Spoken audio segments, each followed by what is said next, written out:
앞뒤 한번 바라보시면서 평안하고 강건하시기를 바랍니다. 인사 한번 하시죠.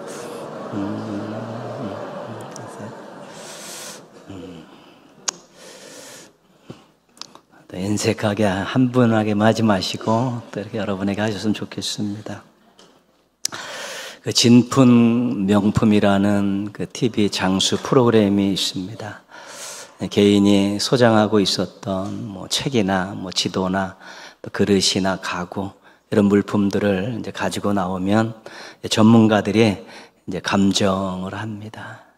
그래서 감정가가 얼마 정도 된다까지도 그렇게 가르쳐주는 그런 프로그램인데, 진품인 줄 알고 또 기대하고 나왔는데 감정을 받아보니까 이게 짝퉁인 경우도 있습니다. 가문 대대로 조상 때부터 내려오던 어떤 귀한 것인 줄 아는데 그 별반 가치가 없는 것들도 있습니다. 기대하지 않고 의뢰했다가 역사적인 가치가 있는 것으로 이제 평가받는 것도 있고요. 또 호기심을 갖고 나왔는데 억대의 감정가를 받는 그런 경우도 있습니다. 그래서 가지고 온 의뢰한 물품의 그 가치의 그런 반전, 그리고 그것을 가지고 나온 의뢰인들의 그런 희비가 엇갈리는 이런 것들이 그 프로그램의 그 재미고 묘미고 그렇습니다. 전문가들은 그 분야에서 시간과 물질과 땀을 투자한 연구하신 분들입니다. 누구보다도 그 물품에 대한 그 분야에 대해서는 아주 조예가 깊고 전문성을 가지고 있습니다. 그렇기 때문에 전문가가 말하면 사람들은 인정을 해주고 그 평가와 가치에 대해서도 다 같이 공유를 하고 그런 것입니다. 물품은 그런 것들을 연구한 분들에 의해서 평가받고 가치가 매겨질 수 있는데, 사람은 어떻게 평가받고 그 가치가 어떻게 매겨질 수 있겠습니까? 우리가 흔히 저지르는 한 가지 잘못된 것은 우리가 사람들을 평가하고 그 사람들의 가치를 매기는 일을 서슴없이 한다는 것입니다. 사람들의 어떤 인간적인 조건을 가지고 그 사람의 모든 것을 다 아는 양 그렇게 평가하고 가치를 매기는 것이죠. 그런데 우리 사람들은 완전하지 못합니다. 우리 스스로도 불완전하고 한계가 있는 존재들이 다른 사람들의 일부분만 보고 그 인생을 평가하고 가치를 매긴다는 것은 지금 말도 안 되는 일입니다.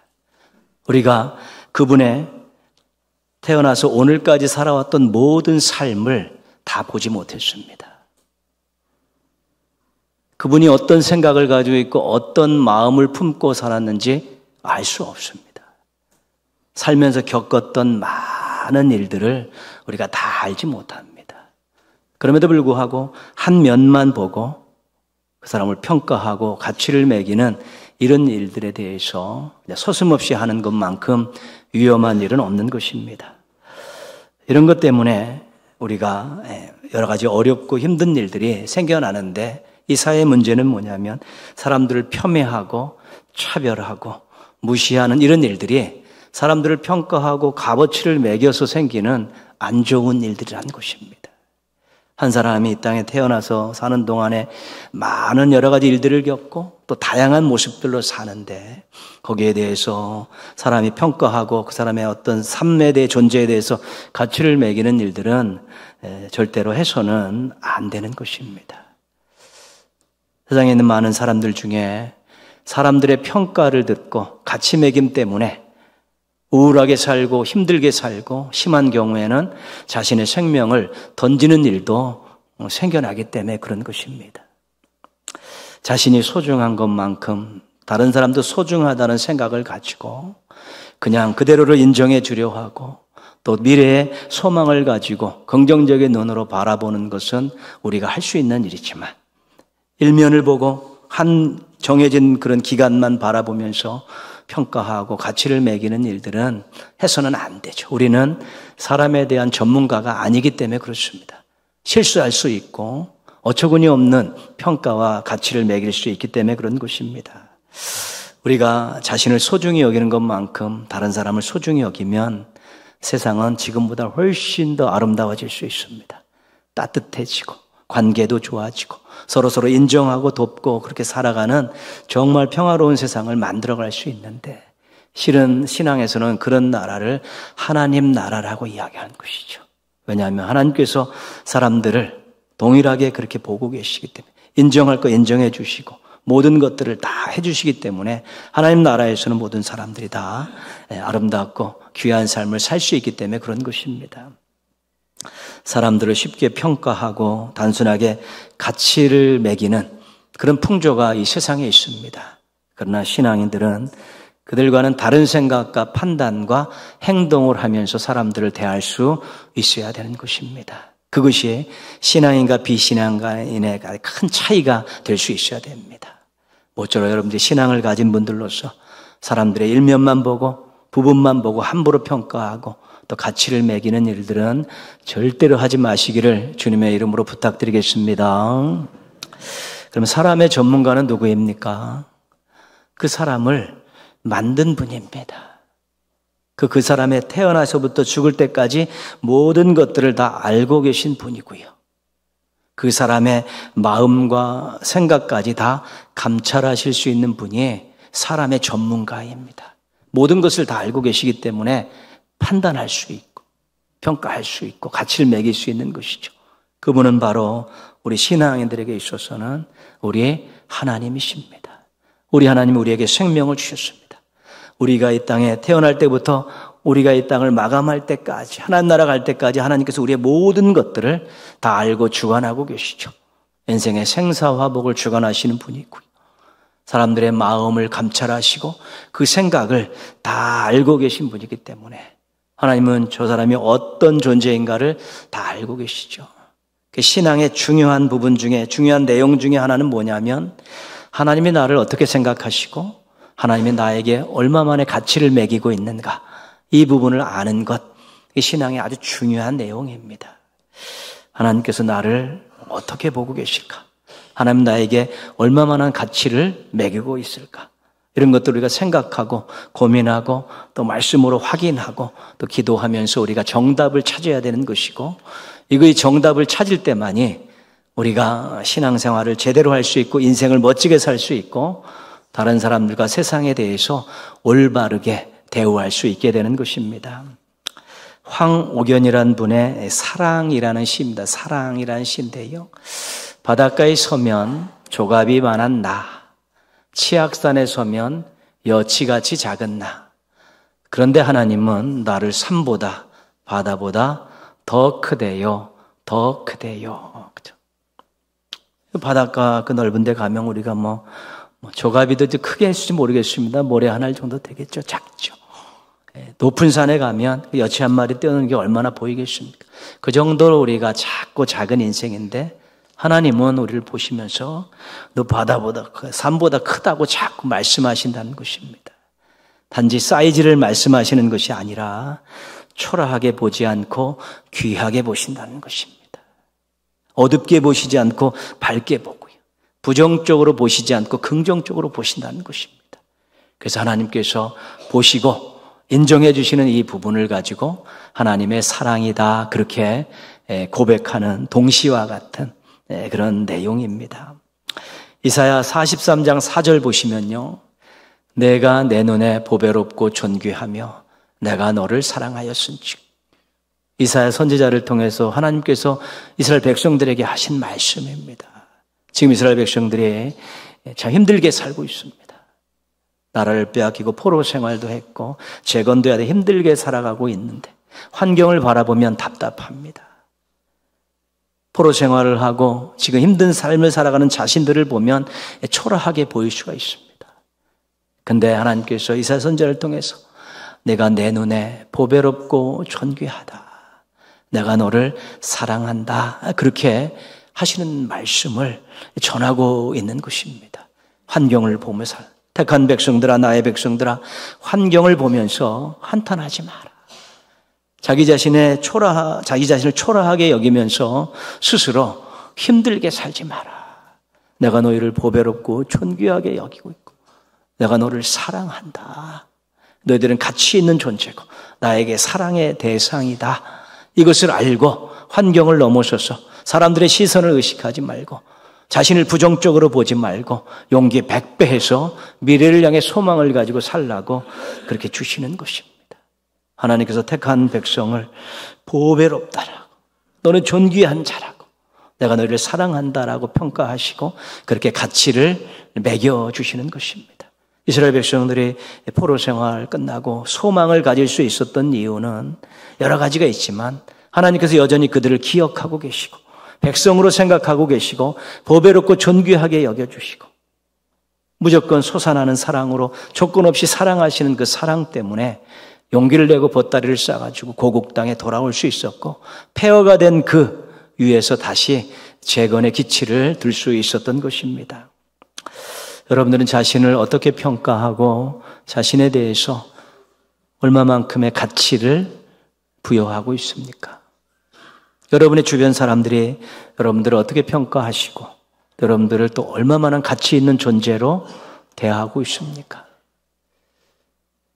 여러분은 하나님께서 여러분들을 어떻게 평가하시고 얼마나 큰 가치를 부여하고 계신가를 알고 계십니까? 우리가 너무 사람들의 평가와 가치 매김에 익숙해갖고 그것 때문에 감정이 들락날락하고 산에 죽는 애 하고 힘들게 살아가는 부분들이 많이 있습니다. 또 자신도 자신을 긍정적으로 바라보지 못해서 자학하고 비판하며 또 우울하게 살아가는 부분도 많이 있습니다.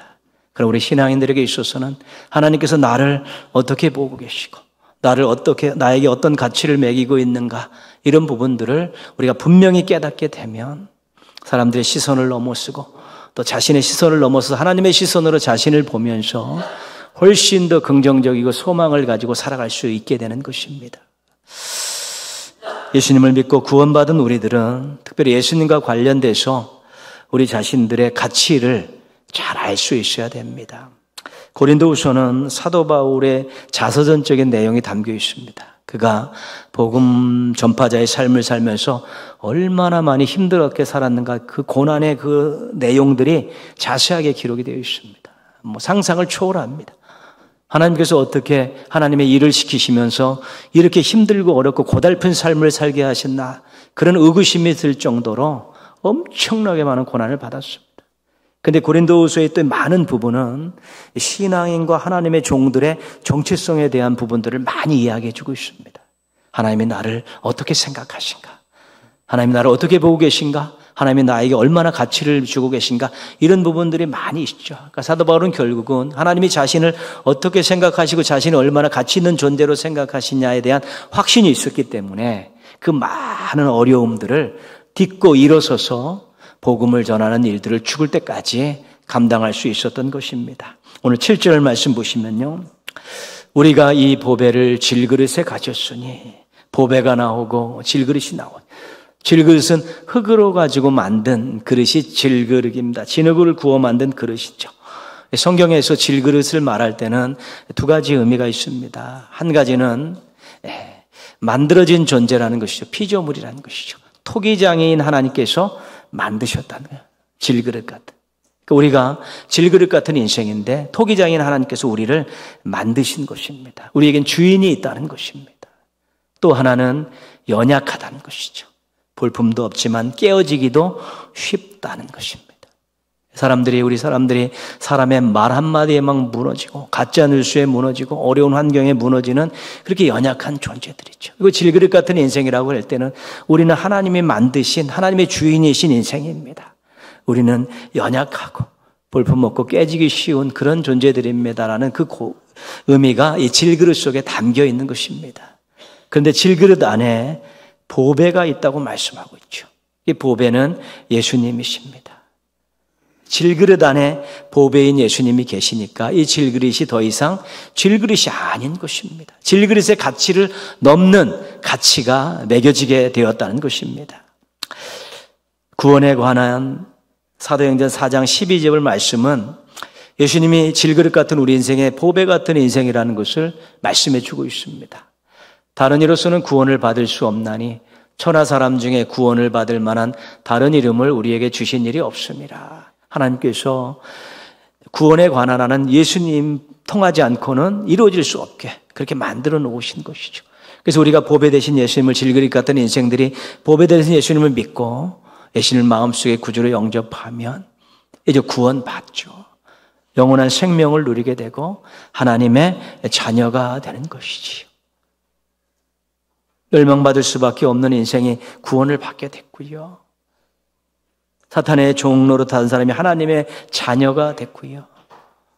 이 땅에서 살다가 영벌을 받을 수밖에 없는 인생이 하나님 나라 가게 됐으니까 얼마나 귀한 존재가 됐고 얼마나 가치 있는 존재가 됐습니다. 보배 되신 예수님 때문에 질그릇 같은 인생들이 그분을 예수 그리스도로 믿음을 통해서 존귀한 인생이 됐고 보배로운 인생이 됐고 아주 가치 있는 인생이 되었다는 것입니다.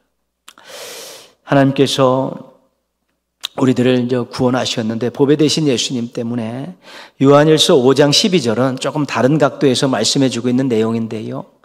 아들이 있는 자에게는 생명이 있고 아들이 없는 자에게는 생명이 없느니라.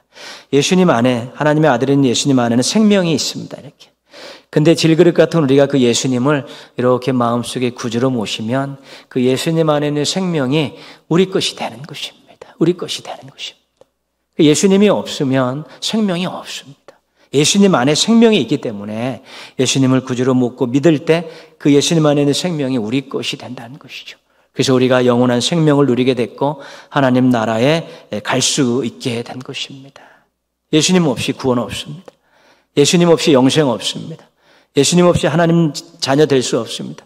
예수님 없이 하나님 나라 없습니다.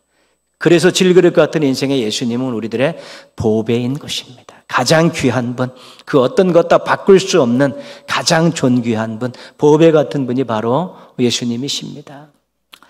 하나님께서 보배 되신 예수님 때문에 질그릇 같은 우리들을 귀하게 여기시고 가치를 매겨주셨고 또 제대로 평가를 해주시는 것입니다. 세상에서는 인간적인 조건들을 자랑하는 사람들이 많습니다. 우리 신앙인들은 인간적인 조건들은 자랑거리가 아닙니다. 그것은 하나님의 영광을 위해서 사용하라고 주신 도구들이고 선물들입니다. 하나님이 주신 것을 자랑하는 것이 아니라 주신 분을 자랑해야 되는 것이 신앙이고 주신 것을 사랑하는 것은 세상 사람도 마찬가지입니다. 내가 이 정도 가졌습니다. 이 정도 일을 했습니다. 이렇게 살고 있습니다 하고 자랑하지만 신앙인들 그게 자랑이 아닙니다. 그 가진 것, 그 자리 이거 가지고 하나님의 영광을 위해 사용하라고 주신 것이고 나를 택하시고 구원해 주시고 나에게 귀한 사명을 주신 우리 주님을 자랑하며 사는 것이죠. 그 성경에서는 자랑하려면 주 안에서 자랑하라 그렇게 말씀하시죠. 자기에게 주신 인간적인 조건들을 가지고 자랑거리를 삼지 말고 자신을 보배로운 인생, 가치 있는 인생 그런 인생으로 만들어주신 우리 주님을 자랑하며 살라는 것이고 주님 때문에 이렇게 산다라고 자랑하며 살라고 이야기하는 것입니다. 인간적인 조건을 자랑하면 우리는 서로 때로는 시기하고 때로는 서로 부러워하고 때로는 또 경쟁자가 될 수밖에 없습니다. 그러나 우리가 보배 되신 예수님을 자랑하면 우리는 가족이 되고 우리는 동역자가 될 수 있는 것입니다. 건강한 공동체는 특히 신앙 건강한 공동체는 인간적인 조건들을 자랑하는 공동체가 아닙니다. 자신을 구원해 주시고 자신을 이끌어 주시고 자신의 인생의 아름다운 또 목자가 되어 인도해 주신 하나님 베푸신 그런 은혜들 또 우리 주님을 자랑하는 공동체가 건강한 공동체입니다. 거기는 가족애가 있고 동역자 의식들이 있기 때문에 그 공동체는 쓰임받기 좋죠. 그러나 서로 인간적인 조건들을 자랑하고 그러면은 시기하고 또 부러워해야 되고 유축받기도 하고 그럼 서로 또 그것 때문에 경쟁하게 되면 따뜻함은 사라진 살벌함만 남게 되면 쓰임받는 공동체가 될 수 없는 것입니다. 보배이신 예수님 때문에 구원받고 영생을 얻었고 하나님의 자녀가 되었다는 것에 대해서 감사할 수 있어야 됩니다. 이것이 우리의 최고의 자랑거리가 될 수 있어야 되는 것입니다. 여러분들도 구원받았습니다. 영생을 얻으셨고 하나님 나라 갈 수 있고 하나님의 자녀가 다 되셨습니다. 이런 것 감사하시면서 우리 보배 되신 예수님을 평생 자랑하며 사시는 행복한 성도들 되시기를 주님의 이름으로 부탁드리겠습니다. 7절 말씀을 온전히 한번 같이 읽어보겠습니다. 우리가 이 보배를 질그릇에 가졌으니 이는 심히 큰 능력은 하나님께 있고 우리에게 있지 아니함을 알게 하려 함이라. 그렇죠. 이제 보배 되신 예수님을 우리가 모시고 믿고 사는 순간에 우리가 구원받고 영생 얻고 하나님의 자녀가 돼서 존귀한 인생이 된 것입니다. 가치 있는 인생이 된 것입니다. 근데 보배 되신 예수님을 믿으면서 또 한 가지 하나님이 주신 선물이 있는데 그것이 바로 능력이라는 것입니다. 큰 능력이라는 것이죠. 우리가 조금 부족하고 연약한 면이 있어서 환경에 치이고 사람에 치이고 일에 또 답답함을 느낄 때도 있고 그렇지만 그렇게 무능한 모습으로 살 수 있는 그런 일들이 많이 생깁니다. 그러나 우리가 보배 되신 예수님께서 우리의 주인이신 예수님께서 우리를 위로해 주시고 우리를 도와주시고 예수님의 이름으로 기도할 때 우리에게 능력과 은혜를 주셔서 우리가 당당하게 살 수 있고 멋지게 살 수 있도록 도와주신다는 것입니다. 오늘 8절 9절 말씀 보시면 우리가 사방으로 우겨쌈을 당하여도 쌓이지 아니하며 답답한 일을 당하여도 낙심하지 아니하며 박해를 받아도 버림받지 아니하며 거꾸로 뜨림을 당하여도 망하지 아니하고 이건 사도 바울의 간증이고 고백입니다. 복음 전하면서 그냥 사방에다 적들로 쌓여져 있었습니다. 자기를 핍박하고 죽이려는 세력들이 답답했어요. 인간의 힘으로 어찌할 수 없는 그런 답답한 일들도 엄청 많이 당했고요. 매 맞고 돌에 맞고 태장 맞고 여러 가지 많은 박해를 받았습니다. 그리고 그를 죽이려는 시도는 계속되었죠. 그래서 사도 바울은 그 포위망을 뚫었습니다. 낙심하지 않았습니다. 패배하지 않았습니다. 버텨냈습니다. 승리했습니다. 어떻게 해요? 보배 되신 예수님을 믿음으로 보배 되신 예수님의 이름으로 기도함으로 하나님이 주시는 능력을 가지고 그 넉넉히 환경을 이겨내고 사람을 이겨내고 자기가 해야 될 일들을 잘하고 걸어가야 될 인생길을 잘 걸어갔기 때문에 그런 것입니다. 시편 146편 3절은 이렇게 경고합니다. 귀인들을 의지하지 말며 도울 힘이 없는 인생도 의지하지 말라. 사람들을 의지하며 살지 말라는 것입니다. 그 능력이라는 것이 보잘것없습니다. 그리고 감정에 따라 해내만하니 늘 그렇게 변죽을 끓고요. 그리고 나서 끝까지 책임질 수 있는 사람은 없는 것입니다. 그런데 우리 하나님께서는 정말로 능력을 공급해 주시고 사랑으로 도와주시고 끝까지 책임져 주시는 분이기 때문에 하나님을 믿고 의지해야지 사람 믿고 살아서는 안 된다고 이야기하는 것입니다. 여러분들은 얼마나 보배 되신 예수님을 의지하고 사십니까? 여러분 얼마나 보배 되신 예수님의 이름으로 기도하고 사십니까? 우리가 예수님을 믿고 내가 하나님의 자녀가 되었습니다. 구원받았습니다. 하나님 나라 갈 수 있습니다라는 이 고백은 감격적으로 할 수 있습니다. 우리 다 누구나 똑같이 할 수 있습니다. 그런데 보배 되신 예수님을 믿고 그분의 이름으로 기도하면서 능력 있는 삶을 사는 것은 사람마다 다 다를 수밖에 없습니다. 믿음에 대한 확신이 없고 기도하지 않는데 능력이 어떻게 나타날 수가 있겠습니까? 다 하늘과 땅 차이만큼의 다 편차가 있게 마련인데 보배 되신 예수님을 믿고 내가 존귀한 자가 되고 가치 있는 자가 되었다는 고백과 더불어서 그분을 믿고 의지하며 그분의 이름으로 기도하면서 그분의 능력을 공급받아서 우리가 이 땅을 당당하고 멋지고 새로운 변화를 일으키며 살아가야 할 것도 우리들이 누려야 될 특권이라는 것입니다. 무기력한 신앙인들은 기도하지 않는 신앙인이고요. 무기력한 신앙인들은요, 예수 그리스도의 보배 되신 예수님을 철저히 믿고 의지하지 않는 것입니다. 이 땅에 일어나는 많은 일들, 우리 삶의 주변에 일어나는 일들이 우리가 감당할 수 없는 일들이 많습니다. 그러나 우리 보배 되신 예수님께서는 넉넉히 감당하실 수 있고 보배 되신 예수님의 이름으로 기도할 때 우리 하나님께서 능력을 주셔서 넉넉히 감당할 수 있도록 도와주시는 것입니다. 보배이신 예수님 때문에 어려운 일들을 또 이겨낼 수 있는 그런 힘도 얻으시고 또 보배 되신 예수님의 이름으로 간구하셔서 또 하나님 주신 능력을 가지고 멋지고 아름답고 당당한 인생들을 살아가는 성도들 되시기를 축복합니다. 우리가 세 가지를 정리하겠습니다. 예수님은 무엇입니까? 보배이십니다. 예수님은 생명이십니다. 예수님은 능력이십니다. 보배고 생명이고 능력인데 특별히 앞으로는 또 능력 있는 부분들에 좀 많이 초점을 맞추시고 믿고 의지하고 그분의 이름으로 기도하는 데 더 애를 쓰신다면 삶이 지금보다 훨씬 더 아름다워지고 태도도 달라지고 우리가 얻는 하나님이 주시는 결과물들도 많이 새롭고 아름다운 것들이 많아질 수 있게 될 것입니다. 이 세 가지 사실을 확실히 믿고 고백할 수 있으면 지금보다도 훨씬 더 행복한 인생을 살아갈 수 있게 되는 것입니다. 여러분, 이 찬양 우리가 옛날에 많이 불렀는데 예수 나의 보배 아멘 아멘 아멘 아멘 아멘 이렇게 불렀었죠. 제가 앞에 거 한번 여러분 뒤에 거 한번 해보시죠. 우리 반주 없이 하겠습니다. 예수 나의 보배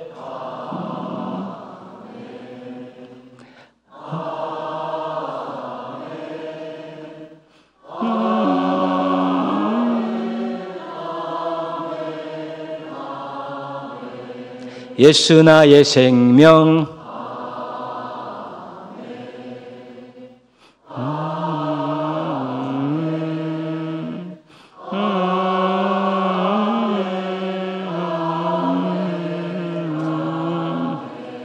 예수 나의 능력